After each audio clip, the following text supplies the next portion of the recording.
now in this part we are taking very important theorem which is basic proportionality theorem. In short हम इसे BPT भी कहते हैं और थियल्स थ्योरम भी कहते हैं. क्या प्रूव करना है? This line DE divides AB and AC in same ratio as AD upon DB is equal to AE upon EC. ये हमें प्रूव करना है. तो कहीं से हम डिनोमिनेटर पार्ट को इक्वल कर दें which is area of DEB and area of DEC, तो पूरा LHS टर्म इक्वल हो जाएंगी.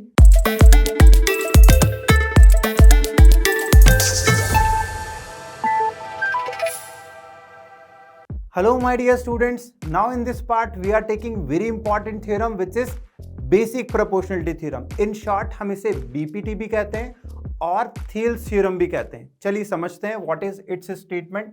If a line drawn parallel to one side of a triangle intersecting other two sides in two distinct points. एक line अगर हम draw करते हैं जो ट्राइंगल की एक साइड के पैरेलल है और अदर टू साइड्स को टू डिस्टिंक्ट पॉइंट्स पर इंटरसेक्ट कर रही हैं, तो क्या होगा? Then other two sides are divided in same ratio.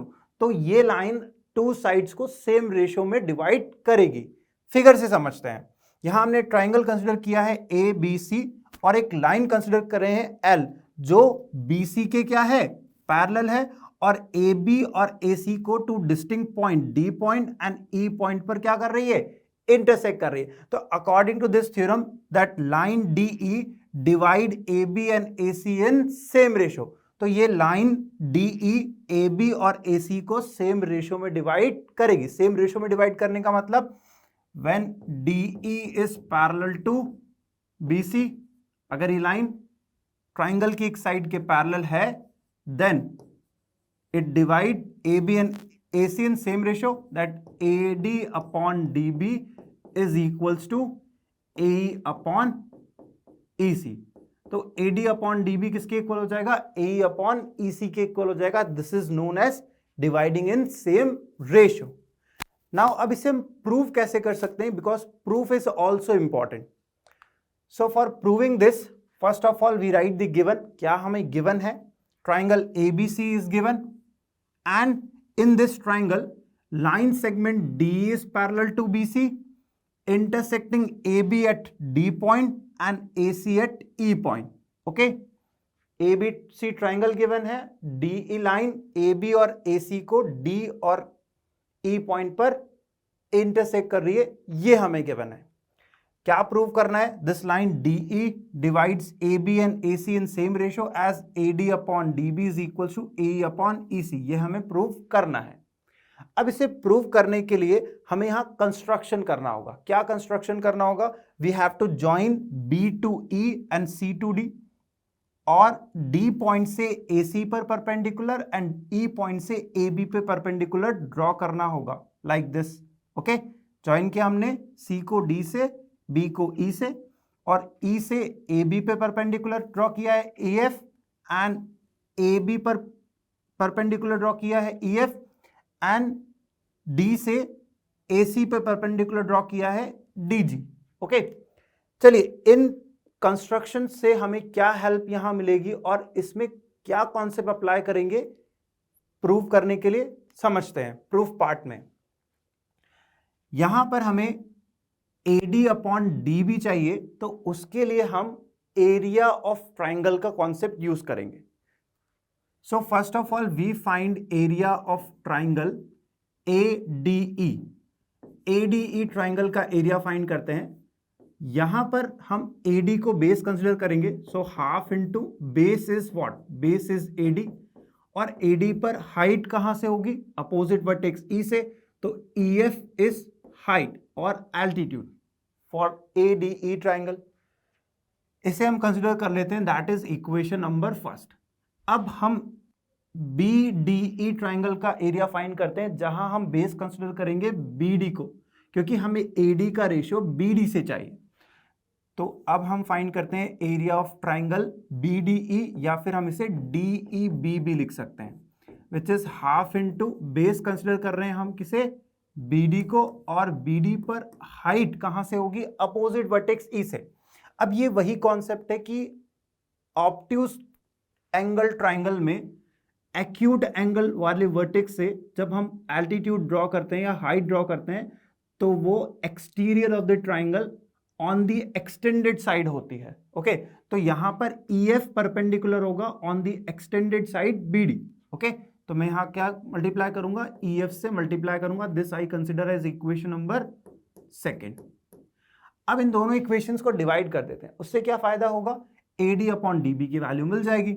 So area of triangle ADE upon area of triangle DEB divide कर दिया, half into AD into EF upon half into DB into EF।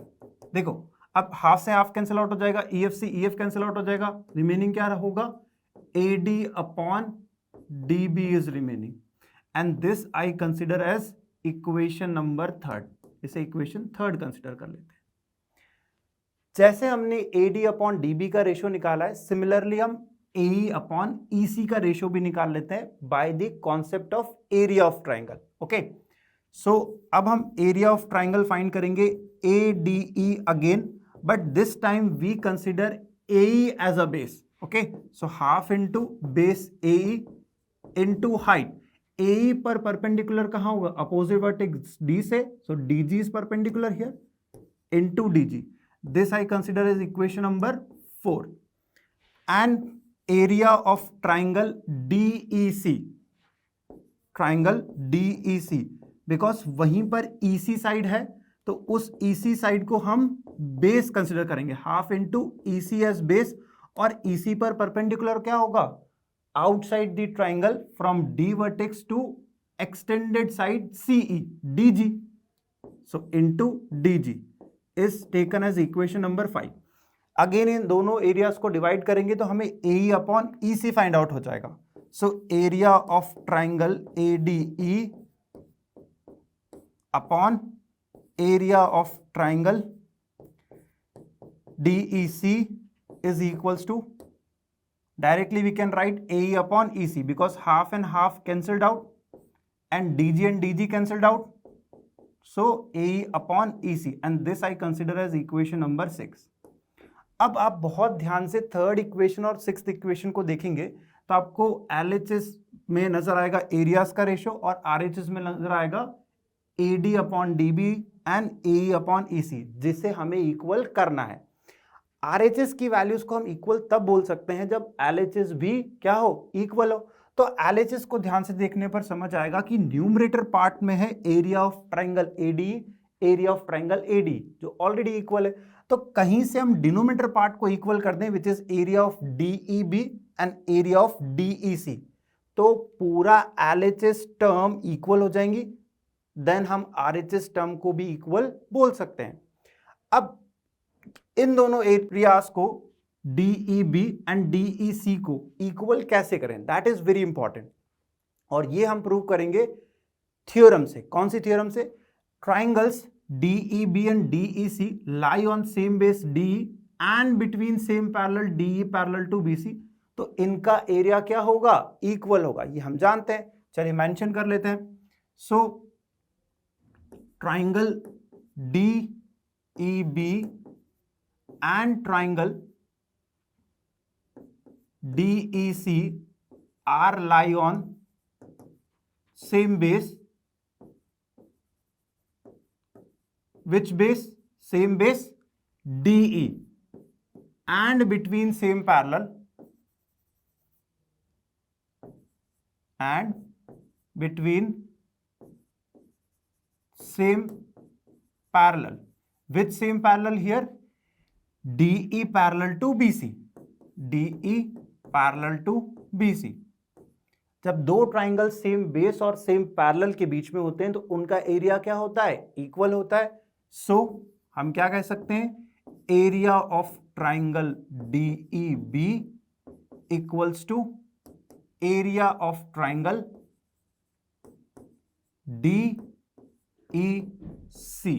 Okay, और जब इन दोनों triangles का area equal prove कर दिया है तो आपको पता है पूरा LHS पार्ट इक्वल हो गया इक्वेशन 3 और इक्वेशन 6 में, और पूरा LHS पार्ट इक्वल है, देन RHS भी क्या होगा, इक्वल होगा। तो हम डायरेक्टली लिख सकते हैं from equation 3 and equation 6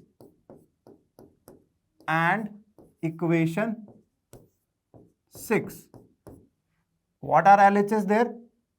LHS में एरियाज का रेशो है, तो RHS में क्या है, AD upon DB is equals to AE upon EC, और यही हमें फाइनली लाना था। So it is hence proved. Understand everyone.